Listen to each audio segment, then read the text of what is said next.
आज मैं जो इंडस्ट्री के लिए जो टैरिफ है उसमें 4 रुपये से कमी का और ऐलान कर रहा हूँ। व्हीलिंग चार्जेस इंडस्ट्री के लिए वो 9 रुपये से कम होगी इंशाल्लाह, 9 रुपये। जो फॉर एक्सपोर्टर्स इसमें 7.5% से मज़ीद कमी करके 4.5% हम लेके आ रहे हैं। सबको जिनको ये अवार्ड्स मिले हैं, जिन्होंने टॉप किया अपनी अपनी फील्ड में, वो उनको हम ब्लू पासपोर्ट देंगे और they will be ambassador at large. बरामदात बढ़ाने का मिशन, सनतकारों को बड़ा रिलीफ। वजीर आजम का इंडस्ट्री के लिए बिजली के टैरिफ में 4 रुपये 4 पैसे कमी का ऐलान। इस्लामाबाद में तकरीब से खिताब करते हुए कहा, मेरा बस चले तो इसको 10 रुपये मजीद कम कर दूं, लेकिन हाथ बंधे हुए हैं। इंडस्ट्री के लिए व्हीलिंग चार्जेस 9 रुपये से कम होंगे। एक्सपोर्टर्स के लिए टैक्स 7.5% से कम करके 4.5% कर रहा हूँ।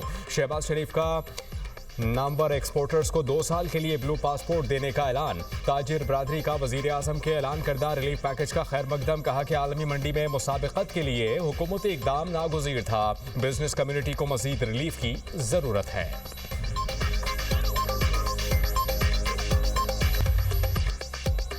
Army chief of defence forces field marshal Syed Asim Munir से तुर्क चीफ ऑफ जनरल स्टाफ की मुलाकात। सिक्योरिटी और 2 तरफा दिफाई और अस्करी ताउन को मजीद बेहतर बनाने के इम्कानात पर तबादला ख्याल। बाहमी दिलचस्पी के उमूर, खित्ते और आलमी सूरत हाल पर गुफ्तगू।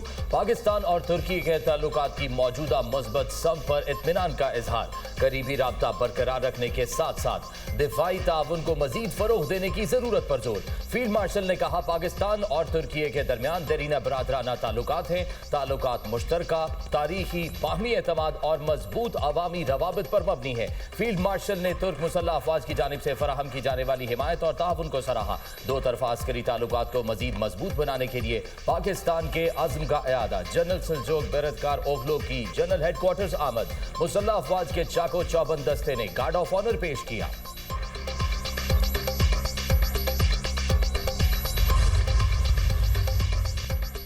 पाक सरजमीन से दहशतगर्दों के खात्मे का मिशन। बलूचिस्तान में सिक्योरिटी फोर्सेस की कार्रवाइयाँ।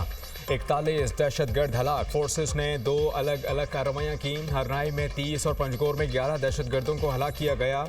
कार्रवाइयाँ फितना उल हिंदुस्तान के खिलाफ की गईं। दहशतगर्दों से भारी मिकदार में मुनीशन और बारूदी मवाद बरामद। दहशतगर्दों के ठिकाने तबाह। फितना उल खारिज और फितना उल हिंदुस्तान के दीगर दहशतगर्दों से बैंक डकैती से लूटी गई रकम भी बरामद। मजीद दहशतगर्दों की तलाश के लिए क्लियरेंस ऑपरेशन। ISPR के मुताबिक ऑपरेशन अज़्म इस्तेहकाम के तहत इंसदाद दहशतगर्दी मुहिम पूरी शिद्दत से जारी है। वज़ीर आज़म और वज़ीर दाखिला का हरनाई और पंजगोर में फितना उल हिंदुस्तान के खिलाफ कार्रवाई पर सिक्योरिटी फोर्सेस को खिराज तहसीन। सिक्योरिटी फोर्सेस की पेशा वराना महारत को सराहा।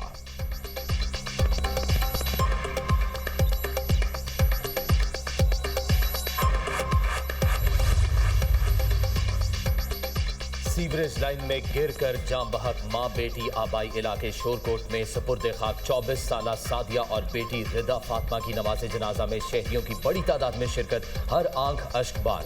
सानेहा भाटी गेट पर IG पंजाब की हाई पावर कमेटी की इंक्वायरी रिपोर्ट मुकम्मल। SP सिटी, SDPO और SHO की गफलत पाई गई। पुलिस जराये के मुताबिक SP की मौजूदगी में मतवफी खातून के शौहर पर SHO के रिटायरिंग रूम में तशद्दुद किया गया। कमेटी ने तीनों अफसरान को गफलत का मुर्तकिब करार दे दिया। कमेटी ने IG पंजाब को सिफारिशात भिजवा दी। अफसरान के खिलाफ कार्रवाई का हतमी फैसला IG पंजाब करेंगे। DIG ऑपरेशंस की शौहर को हिरासत में लेने और तशद्दुद की इतलात पर SHO DSP के खिलाफ कार्रवाई। SHO भाटी गेट ज़ैन अब्बास मुअत्तल, DSP को show cause notice. SP city मुतालिका पुलिस के रिस्पॉन्स का तयन करने के लिए तहकीकात करेंगे। इंक्वायरी में खावंद और धेवर को हिरासत में लेने के मुहर्रिकात का तयन किया जाएगा।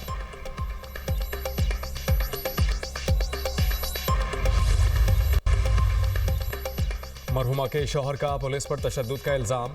गुलाम मुर्तज़ा के मुताबिक बीवी और बेटी मेरी आंखों के सामने सीवरेज लाइन में गिर गईं। हादसे के बाद खुद रेस्क्यू को कॉल की और मदद के लिए पुकारा।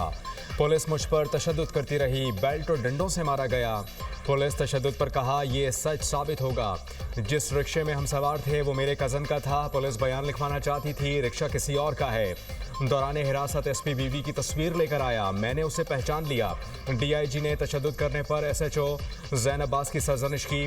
मरियम नवाज ने हमारी दादरसी की। पुलिस पुलिस का रवैया जालिमाना था। पुलिस ने जाँ बहा खातून के वालिद और मुद्दई मुकदमे से सादा कागज़ पर अंगूठा लगवा लिया।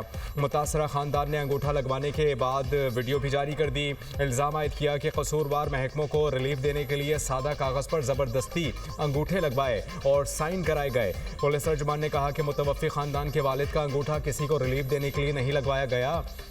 डेड हाउस में वालिद का अंगूठा दरखास्त बानी पीटीआई की उनके मुआलिज से मुलाकात का कभी इम्कान। Programme tonight with Samar Abbas में गुफ्तगू करते हुए कोऑर्डिनेटर वजीर आजम इख्तियार वली का कहना था हुकूमत इस मामले पर सोच विचार कर रही है। हो सकता है आइंदा 24 से 48 घंटों में मुलाकात हो जाए।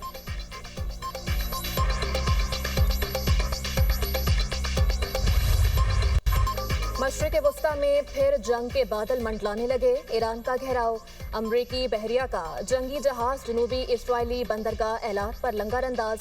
अमरीकी सदर डोनाल्ड ट्रंप कहते हैं ईरान की जानिब बहरी बेड़ा रवाना किया लेकिन इस्तेमाल ना करना बेहतर होगा। उम्मीद है फौजी कार्रवाई की जरूरत नहीं पड़ेगी। तेहरान से पहले भी बातचीत हो चुकी और आइंदा भी होगी। ट्रंप ने चीन को बरतानिया और कनाडा के लिए खतरा करार दे दिया। बोले चीन के साथ बढ़ते तिजारती ताल्लुकात पर इत्तेहादी मोहतात रहें। बरतानिया के लिए चीन के साथ कारोबार करना नामुनासिब है। कनाडा के लिए बीजिंग के साथ कारोबार उससे भी ज्यादा खतरनाक होगा।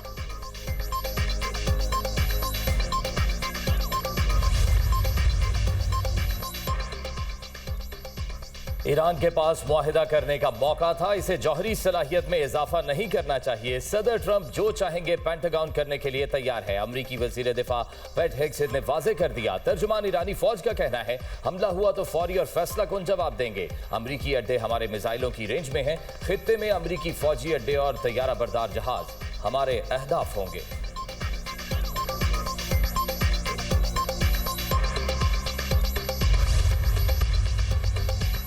अमरीका ईरान पर हमला नहीं करेगा, तुर्क वजीर खारजा पर उम्मीद। ईरानी हम मनसब के साथ इस्तांबुल में प्रेस कॉन्फ्रेंस, कहा कि इसराइल वाशिंगटन को तेहरान पर हमले के लिए उकसा रहा है। तुर्की ईरान के अंदरूनी मामलात में मुदाखलत के खिलाफ है। अमरीका और ईरान अपने मामलात मुज़ाकरात की मेज़ पर हल करें। अमरीका ईरान एटमी मुज़ाकरात बहाल होने चाहिए। ईरानी वजीर खारजा ने कहा कि ईरान अमरीका के साथ मुज़ाकरात की बहाली के लिए तैयार है। कोई भी बातचीत मुनसिफाना और बाहमी एहतराम पर मबनी होनी चाहिए। खित्ते में पेश आने वाले वाक़यात बैरूनी ताकतों की मुदाखलत का नतीजा है। इसराइल खित्ते के ममालिक को कमज़ोर करने की कोशिश कर रहा है। जंग भड़काने की इसराइली ख्वाहिश में कभी कमी नहीं आई। इसराइल पूरे खित्ते को अपने साथ जम करने की कोशिश कर रहा है।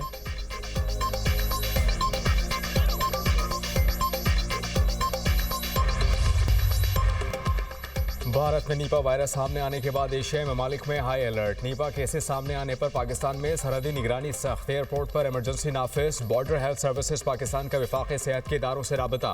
पेम्स अस्पताल और DGO को खतूत अरसाल। इंतजामात की हिदायत। कई ममालिक में भारतीय मुसाफिरों की स्क्रीनिंग शुरू। WHO के मुताबिक नीपा वायरस में अमवात की शरह 70% है। गला सड़ा और ख़राब फल खाने से नीपा वायरस फैल सकता है। नीपा वायरस जानवरों से इंसानों में मुंतकिल हो सकता है। माहिरीन सेहत ने कहा कि सर्विलियंस सबसे ज़रूरी है। स्क्रीनिंग का अमल किया जाए। जहां मरीज़ या मोहल्लिक एरिया है वहां जाने से गुरेज किया जाए।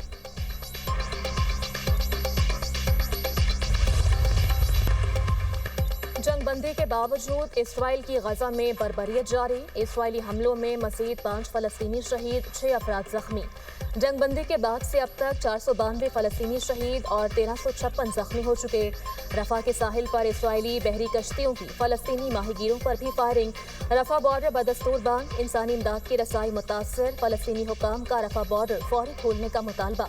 इसराइल का 2 साल की बंदिश के बाद रफा क्रॉसिंग इतवार को खोलने का ऐलान। न्यूजीलैंड ने ट्रंप की गजा अमन बोट में शमूलियत की दावत मुस्तरद कर दी। वज़ीर ख़ारजा विंस्टन पीटर्स ने कहा अमन बोट को UN के मातहत होना चाहिए।